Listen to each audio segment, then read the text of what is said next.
नमस्कार, मैं सौम्या मिश्रा और आप देख रहे हैं लाइव टीवी इंडिया। दोस्तों, आपको याद होगा सुप्रीम कोर्ट के 4 जजों ने एक प्रेस कॉन्फ्रेंस की थी, जिसके बाद सरकार को एक जोरदार झटका लगा था। रातों की नींद उड़ा दी गई थी। ऐसा पहली बार हुआ था जब कोई सुप्रीम कोर्ट के जज प्रेस कॉन्फ्रेंस कर रहे थे। तो ऐसे में जो हलचल थी वो 7वें आसमान पर थी, जिससे पूरे देश में तहलका मच गया था कि ये क्या हो रहा है, अब क्या होगा। हर तरफ ये चर्चा थी कि क्या अब सुप्रीम कोर्ट भी सरकार के इशारों पर काम करेगा, जज की भी आजादी नहीं रहेगी। सवाल था कि आखिर क्यों करना पड़ा जजों को प्रेस कॉन्फ्रेंस, और अब इसका खुलासा हो गया है। वजह जानकर आप भी हैरान रह जाएंगे। क्या सच में जजों को सरकार अपने हिसाब से चलाती है? अब इन सारी बातों का खुलासा उस प्रेस कॉन्फ्रेंस में मौजूद पूर्व जज ने किया है, और सच जानकर आप भी हैरान रह जाएंगे। तो चलिए बताते हैं आपको वो एजेंडा जिसके लिए प्रेस कॉन्फ्रेंस की गई थी। दोस्तों, सबसे पहली नजर आप जनसत्ता की इस खबर पर डालिए, जहां पर लिखा गया है कि पूर्व जज चेलमेश्वर ने बताया सीजेआई के खिलाफ क्यों करनी पड़ी थी प्रेस कॉन्फ्रेंस। तब एक मीटिंग में जस्टिस चंद्रचूड़ ने भी दिए थे सुझाव। आगे लिखा गया है कि जस्टिस जे चेलमेश्वर, जस्टिस रंजन गोगोई, जस्टिस मदन लोकुर और जस्टिस कुरियन जोसेफ ने प्रेस कॉन्फ्रेंस कर सीजेआई पर मनमानी का आरोप लगाया था। यानी कि उस समय के जो तत्कालीन सीजेआई थे उनके ऊपर मनमानी का आरोप लगाया गया था, और उसी के तहत एक एजेंडे पर पूरी बातचीत की गई थी। उसे लेकर प्रेस कॉन्फ्रेंस किया गया था। आगे की पूरी खबर सबसे पहले आप अपनी स्क्रीन पर देखिए। 12 जनवरी 2018 को जब सुप्रीम कोर्ट के 4 वरिष्ठतम जजों ने प्रेस कॉन्फ्रेंस कर तत्कालीन सीजेआई दीपक मिश्रा पर मनमानी का आरोप लगाया था, तो हंगामा मच गया था। यह पहली बार था जब सुप्रीम कोर्ट के 4 सीनियर मोस्ट जजों ने सार्वजनिक तौर पर चीफ जस्टिस के खिलाफ मोर्चा खोल दिया था। उस समय सीजेआई के बाद नंबर 2 रहे जस्टिस जे चेलमेश्वर और जस्टिस कुरियन जोसेफ भी इस प्रेस कॉन्फ्रेंस का हिस्सा थे। दोनों जज जब रिटायर्ड हो गए और 5 साल पुराने उस अभूतपूर्व घटनाक्रम पर चुप्पी तोड़ दी है, तो अब ये बताया जा रहा है कि आखिर क्यों कॉन्फ्रेंस करनी पड़ी थी और किस तरीके से मनमानियां की जा रही थी। इन सभी चीजों का अब 5 साल बाद 2018 के बाद 2023 में इसका खुलासा किया जा रहा है। खबर में आगे लिखा गया है कि जस्टिस जे चेलमेश्वर ने कहा कि प्रेस कॉन्फ्रेंस के पीछे कोई एजेंडा नहीं था, बल्कि अनियमितताओं की तरफ ध्यान दिलाना था। तमाम फ्रंट पर सुधार की आवश्यकता थी, और हमें लगा कि देश के लोगों को जानना चाहिए कि आखिर क्या चल रहा है, क्योंकि तय उन्हीं को करना था। एक स्वतंत्र नागरिक के तौर पर मैं अपने विचारों को ऑन रिकॉर्ड रखने के लिए स्वतंत्र हूं। दूसरे लोगों यानी कि जो 3 अन्य जज थे, उन्होंने खुद इसमें आगे आकर भागीदारी ली थी, ये बात उन्होंने कही है। जस्टिस ने इसे लेकर आगे क्या कहा है वो भी देखिए। दोस्तों, जस्टिस जे चेलमेश्वर ने साफ तौर पर अपनी सारी बातों को रखा कि आखिर किस तरीके से जब उनके यहाँ प्रेस कॉन्फ्रेंस रखी गई थी तो सारे तरह के कयास लगाए गए थे कि आखिर क्यों इन्हीं के यहाँ हो रही है प्रेस कॉन्फ्रेंस, क्यों तीनों जज इनके यहाँ ही जा रहे हैं, और क्यों बातचीत के लिए इसी जगह को चुना गया है। दोस्तों, इसे लेकर उन्होंने अपनी दूसरी तरह से जो कयास लगाए गए थे कि कुछ प्लानिंग की जा रही है, कोई एजेंडा है, उसे लेकर भी क्लियर कहा, साफ तौर पर कहा कि इस तरह का कोई भी एजेंडा नहीं था। जस्टिस ने आगे क्या कहा है देखिए।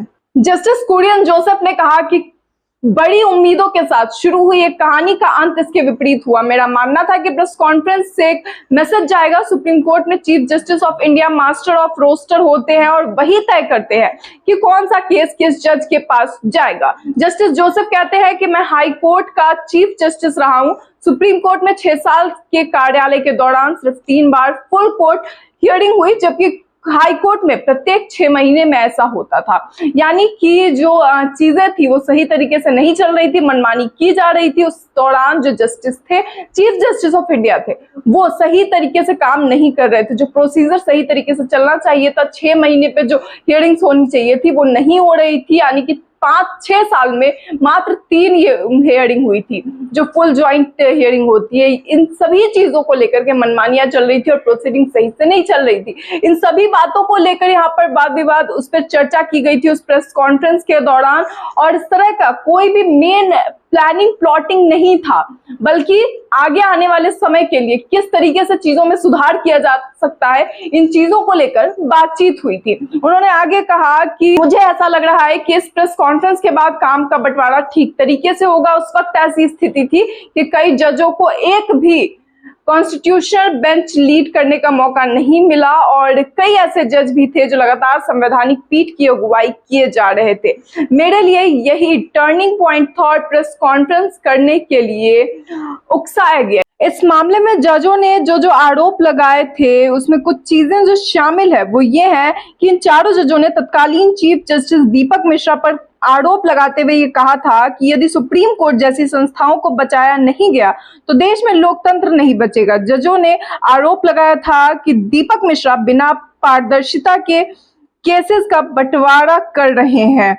जजों ने अपनी प्रेस कॉन्फ्रेंस में चीफ जस्टिस ऑफ इंडिया को एक पत्र लिखा था और कहा था कि पहले भी अपनी चिंता जाहिर कर चुके हैं कि जूनियर जजों को संवेदनशील मसले सौंपे जा रहे हैं, लेकिन सीजेआई मिश्रा ने खत का कोई जवाब नहीं दिया था। इसके बाद सुप्रीम कोर्ट ने यह कहा था कि justice J Chelameswar, justice Ranjan Gogoi, justice Madan Lokur और जस्टिस कुरियन जोसेफ की इस प्रेस कॉन्फ्रेंस के बाद सुप्रीम कोर्ट ने उच्चतम न्यायालय ने हर जज समान और स्वतंत्र है ये बात कही थी और जजों के बीच पारदर्शी तरीके से केसेस का बंटवारा किया जाता है, ये बात भी सुप्रीम कोर्ट से कही गई था। दोस्तों उस दौरान जो फिलहाल तत्कालीन जो अभी के सीजेआई हैं, सीजेआई डीवाई चंद्रचूड़, वो भी उस ग्रुप में थे। जो 4 जजों की जो प्रेस कॉन्फ्रेंस थी उसमें वो भी एक मेंबर थे।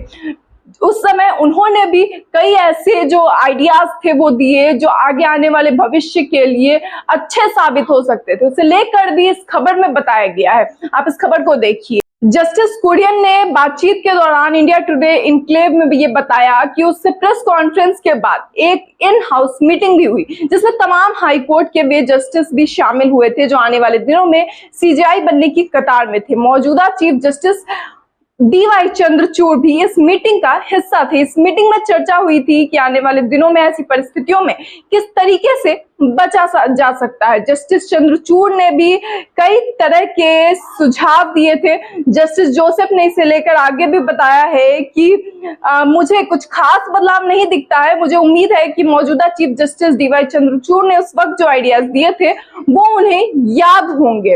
आपको बता दें कि बहुचर्चित प्रेस कॉन्फ्रेंस जो हुई थी उस दौरान और उसके बाद जिस तरीके के लगातार कयास लगाए जा रहे थे कि आखिर इसका क्या एजेंडा है और किस तरीके से ये चीजें हैं, अब उसका साफ तौर पर जस्टिस ने पूरा क्लैरिफिकेशन दिया है, पूरी बात रखी है कि आखिर क्या उनकी चीजें थी, क्या किस चीज को लेकर उन्होंने प्रेस कॉन्फ्रेंस की थी और किस तरीके का एजेंडा था। उन सभी कयासों को अब एक और करते हुए ये सारी बातें क्लियर की गई है और अब ये भी क्लियर है कि उस दौरान कुछ आइडियाज लाए गए थे और वो आइडियाज डीवाई चंद्रचूड़ ने भी उसमें कुछ अपने आइडियाज दिए थे, कुछ सुझाव दिए थे जो आने वाले समय के लिए कुछ फलदायी जो रिजल्ट्स होते हैं, परिणाम होते हैं, वो ला सकते थे। अब ऐसे में उन्होंने कहा है कि मैं उम्मीद करता हूं कि जस्टिस डीवाई चंद्रचूड़ को ये चीजें याद होंगी।